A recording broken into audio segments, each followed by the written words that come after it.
Good afternoon, everyone. Today we are going to discuss the current affairs from Northeast on the date of 4th August. Okay, हम लोग एक एक state से एक एक news cover करेंगे जो कि हमारे एग्ज़ाम के पॉइंट ऑफ व्यू से इम्पोर्टेंट है. चलिए स्टार्ट करते हैं. पहला न्यूज़ यहाँ पे आता है कि नागालैंड. यहाँ पे हेडिंग दिया गया है कि नागालैंड में 11th anniversary of Indo Naga framework has been observe. तो ये 3 अगस्त का न्यूज़ है. यहाँ पे आया है कि 3 August Naga civil society groups observe 11th anniversary of Indo Naga framework agreement. यहाँ पे एक स्पेसिफिक एक पर्टिकुलर एग्रीमेंट की बात की जा रही है across Naga areas in Manipur. तो इस जो इंडो नागा फ्रेमवर्क है इसके रेलेवेंस के बारे में और एग्जाम पॉइंट ऑफ व्यू से क्या क्या इंपॉर्टेंट है आगे हम देखते हैं.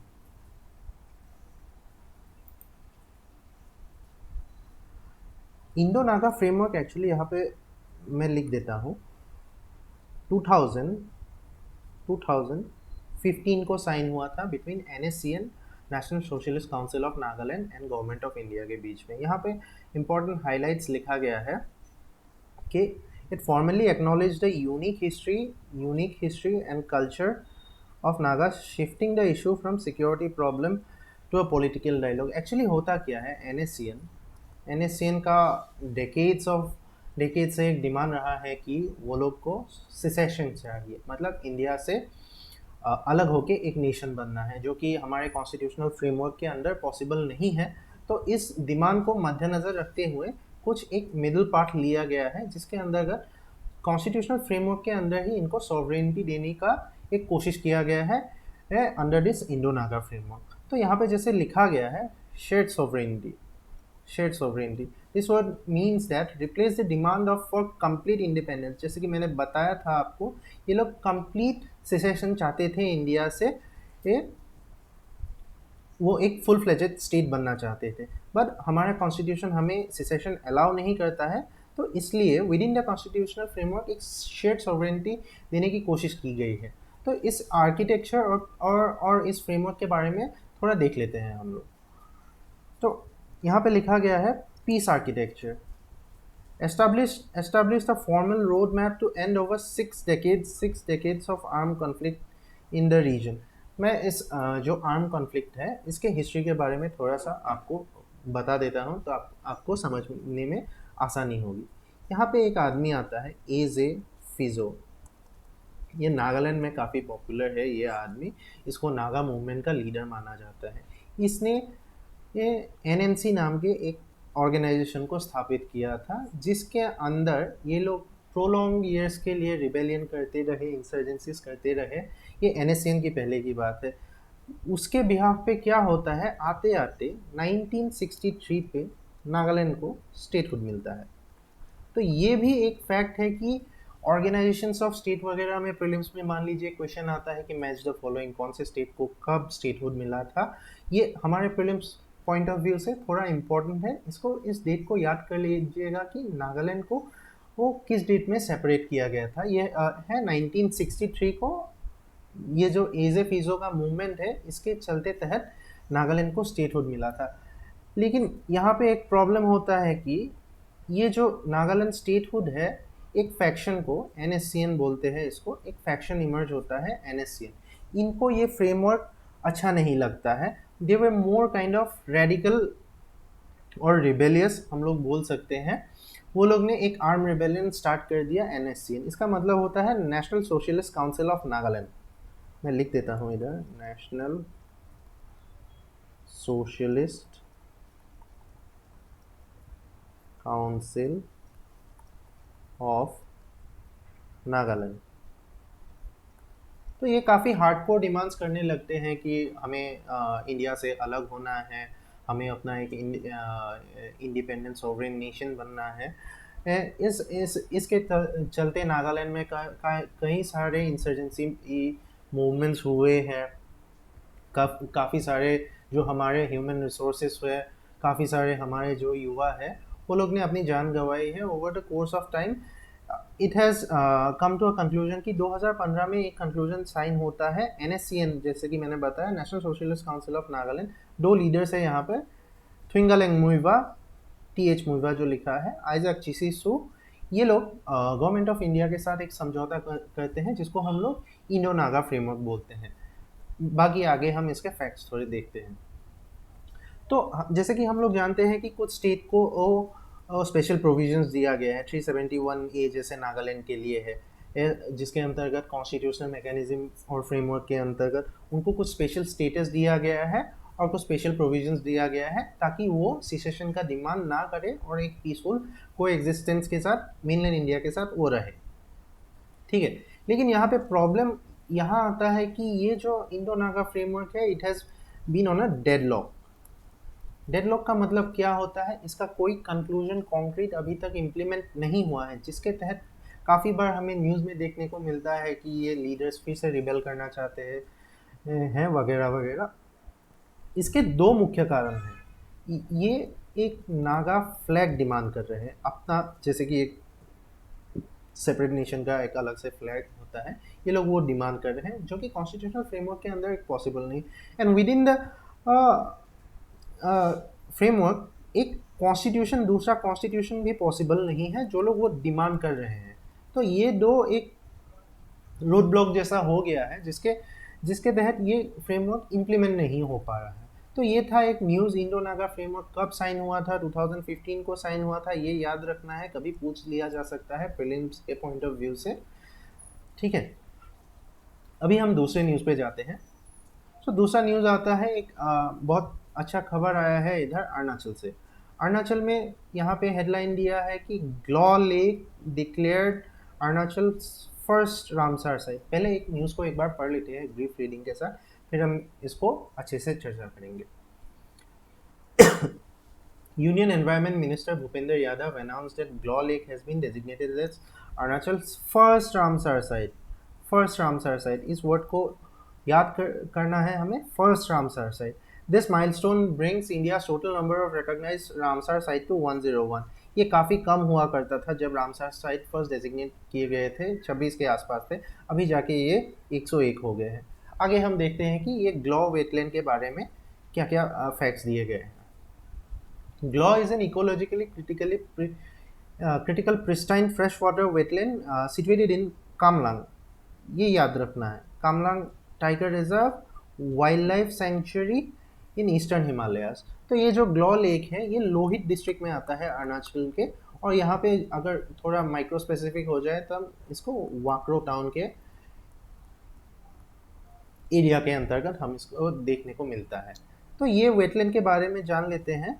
Wetland serves a major biodiversity hotspot with and is fed by perennial mountain streams, जो कि मतलब यहाँ बोल रहे हैं कि ये माउंटेन से जो पानी आता है ये वेटलैंड उसी के लिए सस्टेन कर पाता है, जबकि पानी एक जगह पे आके रुकता है और एक रिच बायोडाइवर्सिटी को सपोर्ट करता है। This ecosystem supports vegetation, officially 150 tree species and 49 orchid species. कभी पूछा जा सकता है कि इसको क्यों दिया गया है, तो यहाँ पे 14 ऑर्किड स्पीसीज है।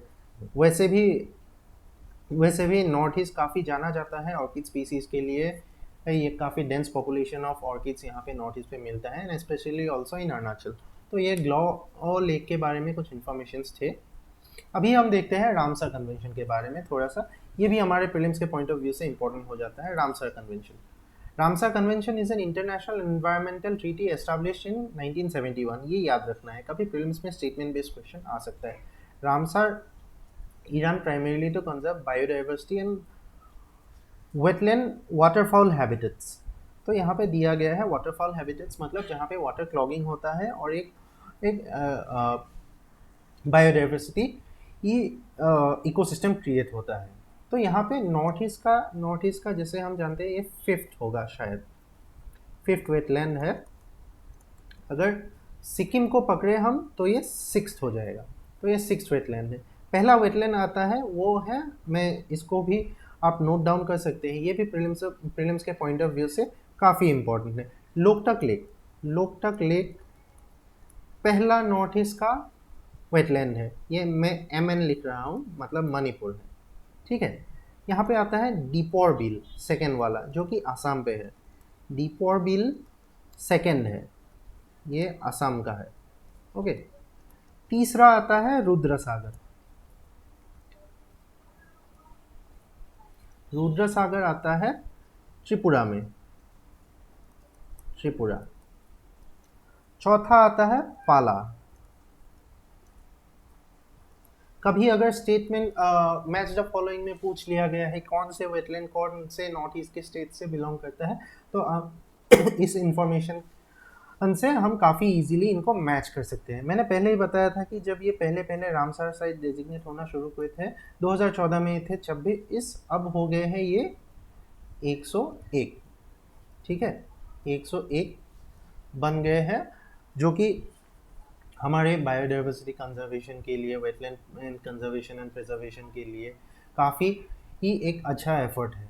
ठीक है, तो ये याद रखिएगा। ग्लॉ लेक कहाँ पे पड़ता है? लोहित डिस्ट्रिक्ट के वापरो टाउन पे, Kamlang tiger reserve sanctuary, the eastern Himalayas. और बाकी ये जो नॉर्थ ईस्ट के दिए गए हैं वेटलैंड्स, इनको भी याद रखने की कोशिश कीजिएगा, कभी मैच द फॉलोइंग में प्रीलिम्स में आ सकते हैं। ठीक है, अभी हम अपने तीसरे स्टेट पे पहुंचते हैं। यहाँ पे एक न्यूज़ आता है असम से। असम से क्या न्यूज़ आता है? जैसे कि आप लोग जानते हैं कि Assam is right now devastated with flood, specially the upper Assam region is now devastated with flood. वहाँ पे 3 डिस्ट्रिक्ट्स हैं जो जिसके नाम मैं थोड़ी देर बाद मेंशन करता हूँ। यहाँ पे एक ऐप लॉन्च किया गया है जिसका नाम है हेल्पमोंग। इसके बारे में हम लोग चर्चा करते हैं। हेल्पमोंग app launch for disaster response in Assam. A new free mobile application named HelpMonk has been recently launched to digitally transform disaster response. Its immediate first deployment is focused entirely on ongoing devastating floods of Assam. मैंने आपको mention कर दिया है कि असम में अभी काफ़ी situation ख़राब है फ्लड्स के चलते हुए। तो ये हेल्पमोंग नाम का एक डिज़ास्टर मैनेजमेंट मिटिगेशन में एक काफ़ी हेल्पफुल ऐप लॉन्च किया गया है। इसके बारे में थोड़ा देख लेते हैं हम लोग, इसमें क्या है। तो ये जो हेल्पमोंग ऐप है, इसके बारे में यहाँ लिखा गया है कि important direct connectivity platform connects with rescuers, volunteers, NGO agencies, donors through a single and real time digital platform. काफ़ी इम्पोर्टेंट है हमारे डिज़ास्टर मैनेजमेंट के लिए। डिज़ास्टर मैनेजमेंट के लिए हम लोग अगर मेंस में आंसर राइटिंग कर रहे हैं तो ये हमें एक बहुत अच्छा एज देगा कि हम डिजिटल टेक्नोलॉजी का यूज़ करके कैसे ये डिज़ास्टर मैनेजमेंट, डिज़ास्टर मिटिगेशन कर सकते हैं। यहाँ पे लिखा गया है कि government agencies, donors, single real time digital platform, volunteers, NGO, सभी को एक ही जगह इंटीग्रेट करके एक सिंगल विंडो प्लेटफॉर्म बना दिया गया है। जो कि यहाँ पे मान लीजिए कोई इंडिविजुअल पर्सनल डोनर है, वो डोनेट करना चाहता है वॉलेंटरीली, उसको अगर जगह का पता नहीं है तो वो उस विंडो से जाके कनेक्ट करके डोनेशन कर सकता है। तो ये काफ़ी एक हेल्पफुल ऐप है। गवर्नमेंट एजेंसीज, एसडीआरएफ, एनडीआरएफ के बारे में हमने पढ़ा है पहले। एसडीआरएफ, एनडीआरएफ भी का भी यहाँ पे जिक्र किया गया है कि गवर्नमेंट एजेंसीज भी स्विफ्टली एक्शन ले सकती है अगर को कहीं पे इमीडिएट एक्शन की ज़रूरत हो तो। यहाँ पे दूसरा पॉइंट मेंशन किया गया है फास्टर रिस्पॉन्स।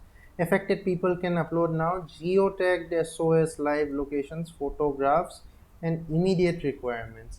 तो ये भी काफ़ी इम्पोर्टेंट होता है कि मान लीजिए अगर कोई फ्लड प्रोन सिचुएशन में है, एक आदमी से एक आदमी को कनेक्ट करने के लिए बहुत टाइम लगता है। यहाँ पे जियो टैग का इस्तेमाल करके हम लोग फ़ोटो अपलोड कर सकते हैं और हमारी लाइव लोकेशन को अपडेट करके हम इमीडिएट रेस्पॉन्स मांग सकते हैं, जो कि काफ़ी अच्छा है।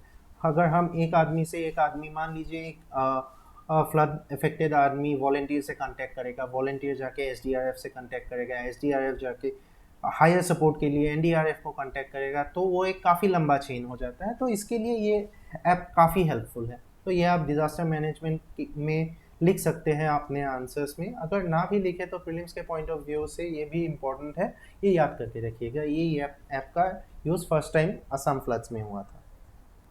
इसके डेवलपर्स एंड क्रिएटर्स के बारे में थोड़ा जान लेते हैं। मैं इसके बारे में एक स्पेशली एक आपको मेंशन दूंगा कि इनके डेवलपर्स के बारे में थोड़ा सा जान लेते हैं। Anuj Kumar Barua and Sangeeta Barua Pisharoty has build by Assam origin technology professional Dikshit Rajkhowa. ये 3 नाम हमको याद करने नहीं हैं, पर यहाँ पे मैं एक पर्टिकुलर पर्सन के बारे में मेंशन करना चाहूँगा। संगीता जो बरुआ मेंशन किया गया है, ये एक कोरिलेटेड न्यूज़ है। ये जो फ्लड का न्यूज़ है या हेल्प मंग का न्यूज़ है, ये उससे रिलेटेड नहीं है, मैं पहले ही बता रहा। Sangeeta Barua is an eminent writer, हमें ये याद रखना है। उन्होंने एक किताब लिखा है, Assam accord, Assam D accord and Discord. कई बार राइटर्स के नाम पूछ लिए जाते हैं कि कौन थी वो राइटर। इनके बारे में पहले जो गवर्नमेंट एग्ज़ाम्स हैं उसमें पूछा गया है। और एक इम्पॉर्टेंट फैक्ट इनके बारे में हम लोग लिख लेते हैं, जो कि काफ़ी इम्पोर्टेंट, ये है फर्स्ट वुमेन प्रेसिडेंट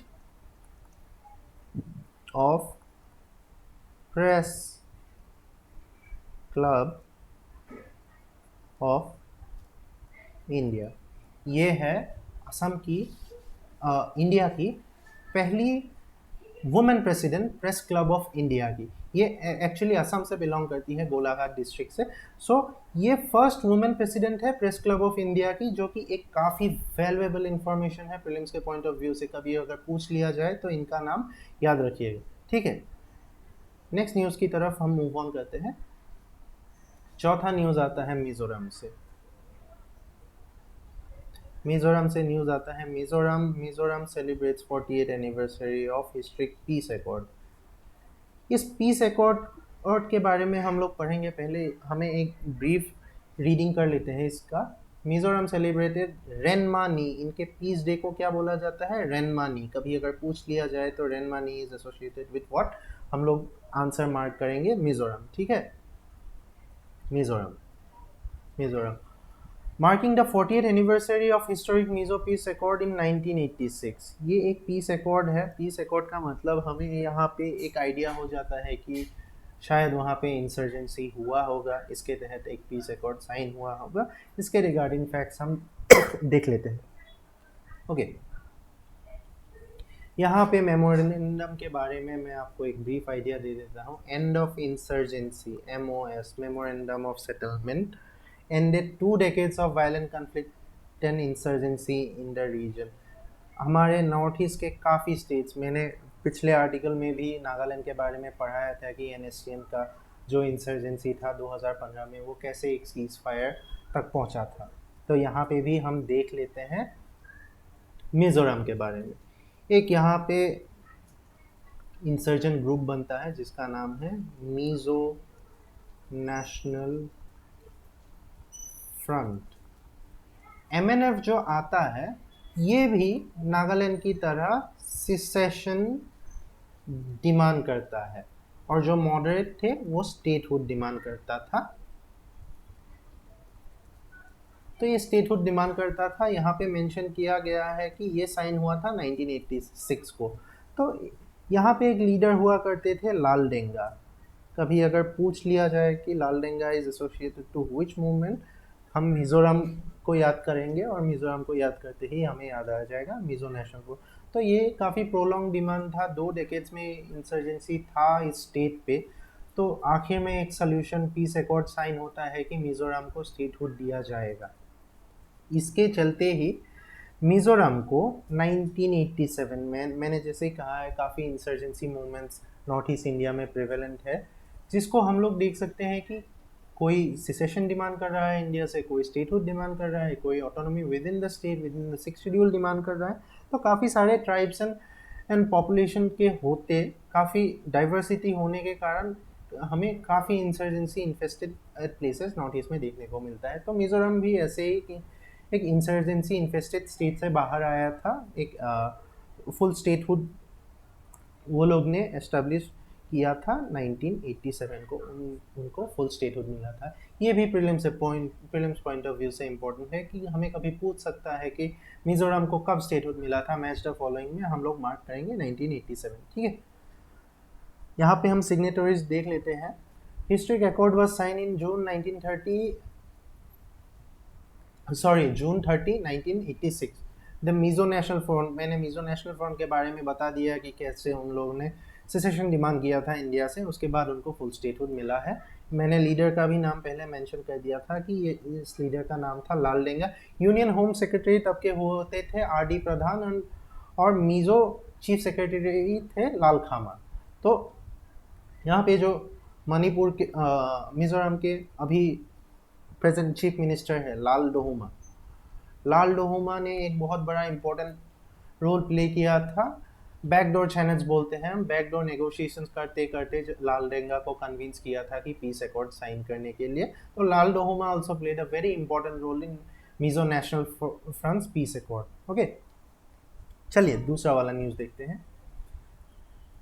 हमारा ये दूसरा न्यूज़ आता है त्रिपुरा से। Tripura sets road map for advance transplant services. काफ़ी इंपॉर्टेंट न्यूज़ है हेल्थ के रिगार्डिंग, इन त्रिपुरा से आया गया है ये news. Tripura recently hosted the first large scale national organ donation day in August 2026। इस कैंपेन को नाम दिया गया था अंगदान, अंगदान जीवन संजीवनी अभियान। अंगदान जीवन संजीवनी अभियान किस स्टेट से रिलेटेड है पूछने से हम लोग त्रिपुरा मार्क करेंगे। ओके, इस जो रोड मैप है इसके बारे में हम लोग थोड़ा विस्तार से देख लेते हैं। चलिए, Tripura recently hosted the National Organ Donation Day in August 2026 under the theme अंगदान जीवन संजीवनी अभियान। कभी अगर पूछ लिया जाए अंगदान जीवन संजीवनी अभियान किस स्टेट से रिलेटेड है तो हम लोग त्रिपुरा मार्क करेंगे। During this event, state governments reveal comprehensive roadmap to expand, enhance organ donation, transplantation services across the state. This follows the successful establishment of kidney transplant program in Agartala. यहाँ पे हमें ये भी याद रखना है कि किस ऑर्गन के रिगार्डिंग यहाँ पे बात किया जा रहा है। Kidney transplant programme in Agartala government and medical hospital and GBP hospital. आगे देखते हैं इसके कुछ फैक्ट्स के बारे में, इंपॉर्टेंस देख लेते हैं। This initiative helps to build a robust local medical ecosystem, reducing financial and logistical burden on patients of Northeast who previously traveled to major cities for complex procedures। यहाँ पे किडनी ट्रांसप्लांट के बारे में बात किया गया है। किडनी ट्रांसप्लांट के लिए यहाँ पे लिखा गया है कि नॉर्थ ईस्ट के जो वो पेशेंट्स हैं उन लोग को बाहर ट्रेवल करना पड़ता था। ये एक लाइव एग्जांपल हम ले सकते हैं। किडनी के लिए कोई भी अगर किसी से आप पूछे तो कोलकाता का नाम लेता है, because it has the best infrastructure for kidney transplant and the success rates are quite high. अगर वो फैसिलिटीज़ इस इनिशिएटिव के चलते अगर त्रिपुरा अगरतला जैसे ये डिस्ट्रिक्ट्स अगरतला डिस्ट्रिक्ट में अगर मिल जाए तो काफ़ी हमारा एक अच्छा पैसा भी बचता है और लॉजिस्टिकल बर्डन भी कम होता है और एक काफ़ी हम रीजनेबल प्राइस में वो हम ऑपरेशंस या सर्जरीज कर सकते हैं। ठीक है, तो ये न्यूज़ आता है त्रिपुरा से कि और नेशनल ऑर्गन डोनेशन डे में kidney transplant organ programme initiate किया गया था Tripura Agartala medical college and hospital and GBP hospital के द्वारा। ठीक है, त्रिपुरा से ये न्यूज़ था। यहाँ पे मणिपुर से न्यूज़ आता है। Manipur is right now infested with insurgency, clashes between groups, tribes, factions। यहाँ पे एक इम्पॉर्टेंट फैक्ट आता है कि Manipur DIPR launches fact check initiative. आजकल के ज़माने में फैक्ट चेक इनिशिएटिव काफ़ी इम्पॉर्टेंट है। Directorate of information and public relations government of Manipur has recently launched an official initiative called DIPR Manipur Fact Check. The initiative was formally introduced via dedicated Facebook page during an awareness program held at DIPR Auditorium, Imphal। ये हमारे लिए important क्यों है? आजकल के AI के ज़माने में कौन सा कंटेंट, कौन सा मटेरियल रियल है, ऑथेंटिक है, ऑथेंटिसिटी को चेक करने के लिए इम्पोर्टेंट है। तो ये गवर्नमेंट द्वारा लिया गया एक इनिशिएटिव है। यहाँ पे लिखा गया है importance of combating misinformation initiative if address the growing challenge of fake news of digital era verifying sources of images and videos. दूसरा पॉइंट देख लेते हैं, फिर इस पे चर्चा करेंगे। Authenticating documents, a primary goal is to authenticate it document strictly government orders, notices and circulars to ensure public receives accurate updates, maintaining public trust and order. By preventing spread of false information, the government aims to mitigate mistrust. Potential unrest can arise from manipulated media content. जैसे कि मैंने पहले ही बताया कि miss information, अगर कोई faction, अगर एक फैक्शन मिस इन्फॉर्मेशन फैला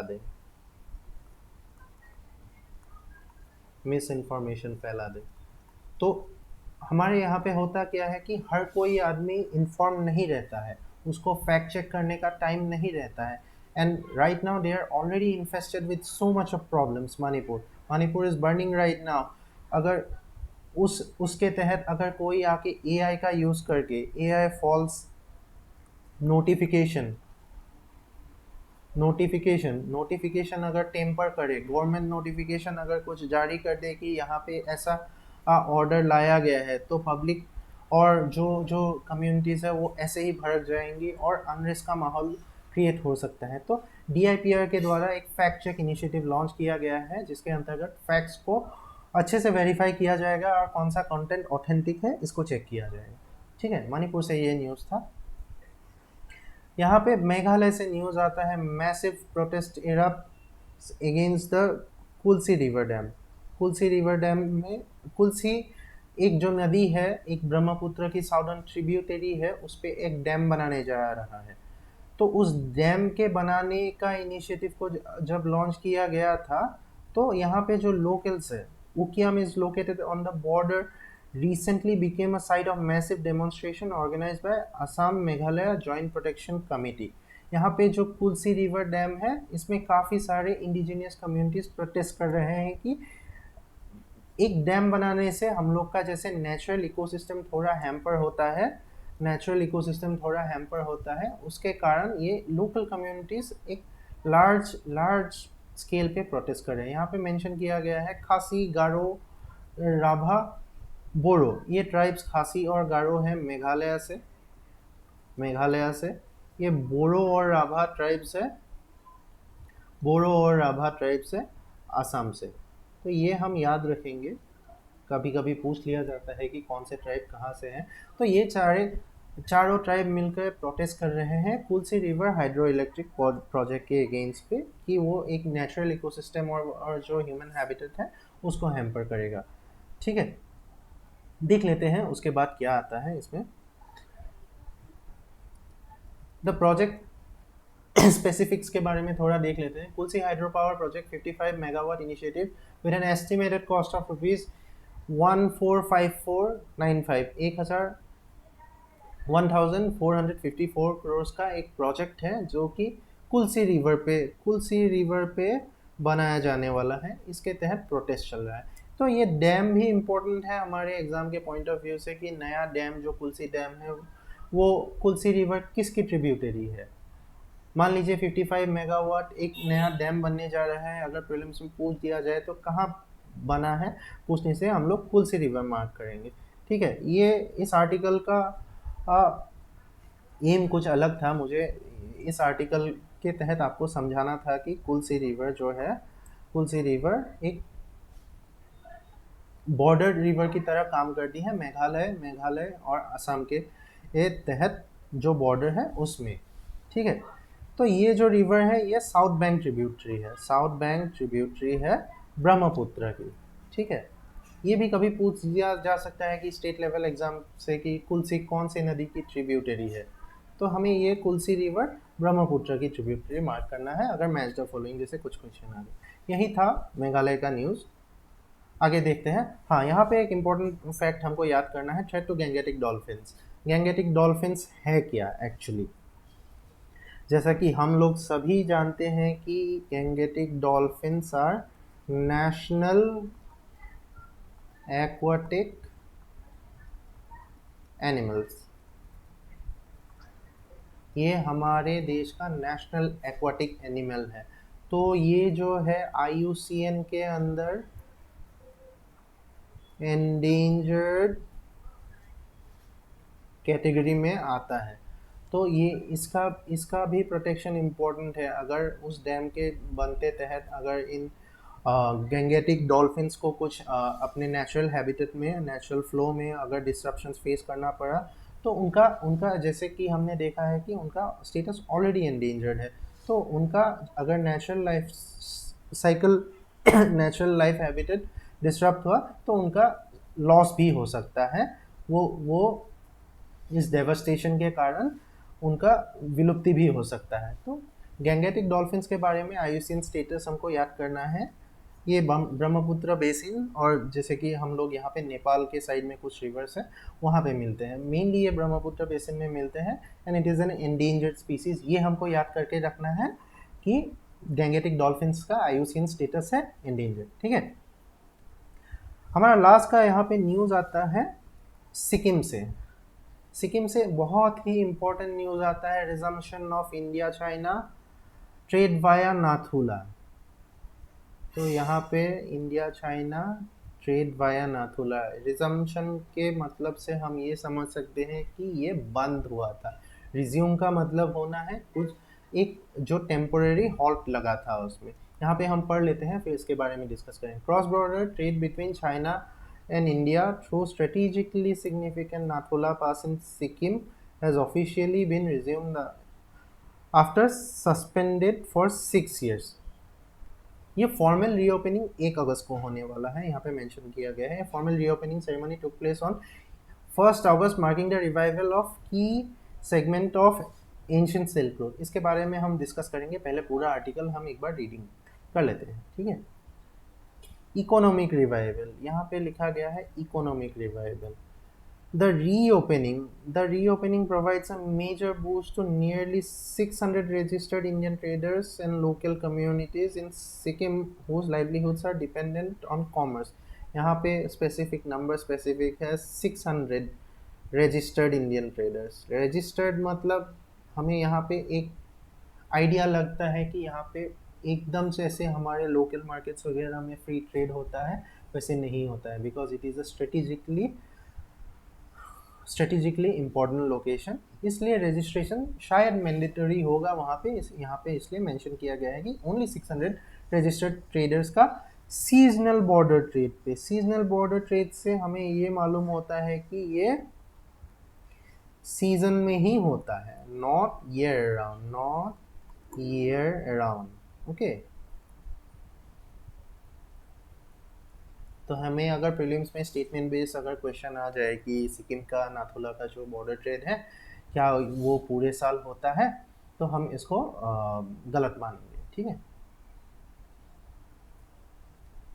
यहाँ पे जो मैंने बताया था पहले कि रिजम्पशन का मतलब होता है एक टेम्परेरी हॉल था। इस टेम्परेरी हॉल का कारण था 2020 में जो कोविड पैंडेमिक आया था। जैसे कि पांगसाओ पास में अरुणाचल में भी एक लोकल मार्केट हुआ करता था, वो भी बंद हो गया। क्रॉस बॉर्डर ट्रेड हुआ करता था फ्री ई मूवमेंट रेजिम के अंतर्गत जो हमने म्यांमार के साथ साइन किया था, वो भी कोविड के कारण बंद हुआ था, ये भी कोविड के कारण बंद हुआ था। ठीक है, इसका हिस्टोरिकल कॉन्टेक्स्ट हम देख लेते हैं थोड़ा। Located at a high altitude of 14,000 feet, Nathula is one of the ancient Silk Road's oldest branches. The pass was initially shut following the 1962 war and formally revived trade in 2006। ये पास 1962 में बंद हो गया था सीनो इंडियन वार के तहत, Indo China war के चलते। बाकी 2006 में इसको फिर से स्टार्ट किया गया था ट्रेड के चलते। फिर इसके बाद 2020 में ये फिर डिस्टर्ब हो गया था कोविड के चलते। ठीक है, आगे देखते हैं। यहाँ पे मैंने पहले ही आपको मेंशन किया था, ये एक सीजनल ट्रेड है, ना कि ईयर राउंड ट्रेड है, सीजनल ट्रेड है। यहाँ पे स्पेशली लिखा गया है मई और नवंबर तक ही चलता है। बाकी ये हाई ऑल्टीट्यूड रीजन है, पहले मेंशन किया जा चुका है कि ये हाई ऑल्टीट्यूड रीजन में स्नो का एक्यूमुलेशन बहुत ज़्यादा होता है, जिसके तहत बॉर्डर्स को क्लोज किया जाता है और रिस्की भी होता है। ये सीजनल ट्रेड है, मई के महीने से लेकर नवंबर के महीने तक होता है। Trade limit and items. Each registered trader is permitted daily trading limit of 2 lakhs and trade is restricted to an approved 36 to 35 items. Traditional commodities including wool, pashmina, yak tail, salt, herbal medicine, handicrafts, handloom products, traditional religious articles and readymade garments. मैंने जैसे पहले ही बताया था, this is a restricted form of trade, काफ़ी limited form of trade है ये। यहाँ पे 36 आइटम से परमिटेड है। यहाँ पे जाके हम बाहर से कुछ भी ट्रेड नहीं कर सकते हैं, बिकॉज ये स्ट्रेटिजिकली इम्पोर्टेंट है, ये स्ट्रेटिजिक लोकेशन है। यहाँ पे सिक्योरिटी कंसर्न्स है, सिक्योरिटी कंसर्न्स है। बाकी ये जो एज ओल्ड पुराना सिल्क रूट है, इसको रेस्पेक्ट करते हुए इस ट्रेड रूट को फिर से खोल दिया गया है। 2025 में अजीत डोभाल और फॉरेन मिनिस्टर ऑफ चाइना के मीटिंग का फॉलोअप रिजल्ट है ये। 2025 में एक मीटिंग हुआ था कि लोकल जो ट्रेडर्स थे उनका लाइवलीहुड इस पर डिपेंडेंट रहता है, इसलिए इसको खोलने की मांग की गई थी, इसको खोल दिया गया। ठीक है, सो यही था हमारे एवरी स्टेट से एक एक न्यूज़ कवर किया आज हमने, और प्रीलिम्स के पॉइंट ऑफ व्यू से कौन से इम्पोर्टेंट है हमने वो भी देखे। जैसे ये रामसर साइड अरुणाचल का डिज़ास्टर मैनेजमेंट के लिए हमने बहुत बढ़िया से पॉइंट्स कलेक्ट किए कि डिज़ास्टर मैनेजमेंट हम लोग कैसे उस ऐप के बारे में मेंशन कर सकते हैं, उसको रिवाइज कीजिएगा अच्छे से। ठीक है, thank you, that's all for today.